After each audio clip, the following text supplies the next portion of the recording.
ပြည်ထောင်စုသမ္မတမြန်မာနိုင်ငံတော်ရဲ့17ရောက်မြောက်သမ္မတဖြစ်တဲ့ဒရိုးမဟာသေစီသူဒရိုးတီရီတူတမမင်းအောင်လှိုင်ကို1956ခုနှစ်ဇူလိုင်လ3ရက်နေ့မှာမကွေးတိုင်းဒေသကြီးမင်းဘူးမြို့မှာမွေးဖွားခဲ့ပါတယ်။ဖခင်ဖြစ်သူပကြီးဦးခင်လှိုင်နဲ့မိခင်ဒေါ်လာမှုတို့ရဲ့သားသမီး5ဦးအနက်စတုထမြောက်သားတစ်ယောက်ဖြစ်ပါတယ်။ငယ်စဉ်ကမန္တလေးမြို့နဲ့ရန်ကုန်မြို့တို့မှာပညာသင်ကြားခဲ့ပြီး1982ခုနှစ်မှာတော့တက္ကသိုလ်ဝန်ထမ်းဆံမိုးပွဲကိုအမှတ်1အခြေခံပညာထက်သန်းကြောင်းလသာကနေဖြေဆိုအောင်မြင်ခဲ့တယ်။1982ခုနှစ်မှာရန်ကုန်တက္ကသိုလ်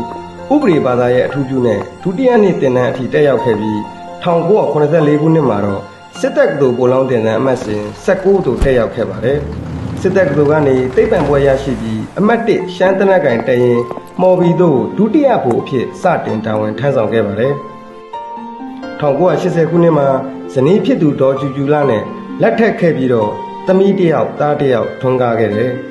။သမ္မတကြီးဟာတပ်မတော်မှာတာဝန်ထမ်းဆောင်နေစဉ်ကာလအတွင်းယာရုအဆင့်ဆင့်တိုးမြင့်ခဲ့ပြီးတပ်မမှုစစ်တပ်ကတော်ကျောင်းအောင်ကြီးတိုင်းမှုစစ်စင်ရေးအထူးဖွဲ့မှုအစရှိတဲ့တာဝန်များကိုထမ်းဆောင်ခဲ့ရပါတယ်။2010ခုနှစ်မှာတော့ညှိနှိုင်းကွပ်ကဲရေးမှုကြီးရည်လေးဖြစ်လာခဲ့ပြီး2011ခုနှစ်မှာတပ်မတော်ရဲ့အဆင့်မြင့်ဆုံးယာရုဖြစ်တဲ့တပ်မတော်ကာကွယ်ရေးဦးစီးချုပ်တာဝန်ကိုထမ်းဆောင်ခဲ့ရပါတယ်။တပ်မတော်ကာကွယ်ရေးဦးစီးချုပ်ဖြစ်လာခဲ့ပြီးတဲ့နောက်မှာတော့တပ်မတော်ရဲ့ကြီးရည်လေးဗတ်စုံအဆင့်မြင့်တင်မှုတွေဆောင်ရွက်ခဲ့ပါတယ်။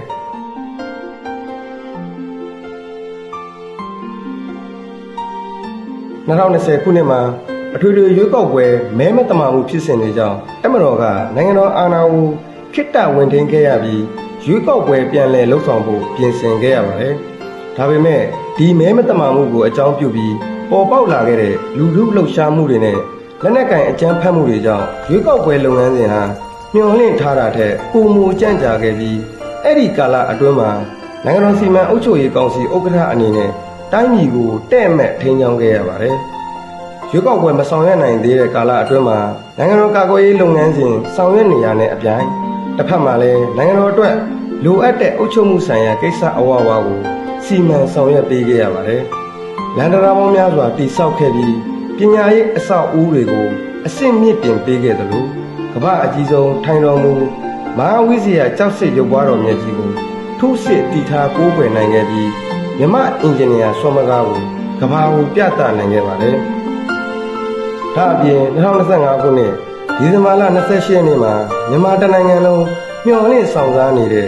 ပါတီစုံဒီမိုကရေစီအထွေထွေရွေးကောက်ပွဲကြီးကိုဗိုလ်ချုပ်မှူးကြီးတစ်ဖြစ်လဲယာယီသမ္မတဦးမင်းအောင်လှိုင်ရဲ့ဦးဆောင်လမ်းညွှန်မှုနဲ့အောင်မြင်စွာကျင်းပနိုင်ခဲ့တာကြောင့်2026ခုနှစ်မတ်လ16ရက်နေ့မှာတတိယအကြိမ်လွှတ်တော်ကိုခေါ်ယူနိုင်ခဲ့ပါတယ်။2026ခုနှစ်မတ်လ30ရက်နေ့မှာတော့တပ်မတော်ကာကွယ်ရေးဦးစီးချုပ်ယာထုကိုဗိုလ်ချုပ်ကြီးရဲဝင်းဦးထံလွှဲပြောင်းပေးအပ်ခဲ့သလို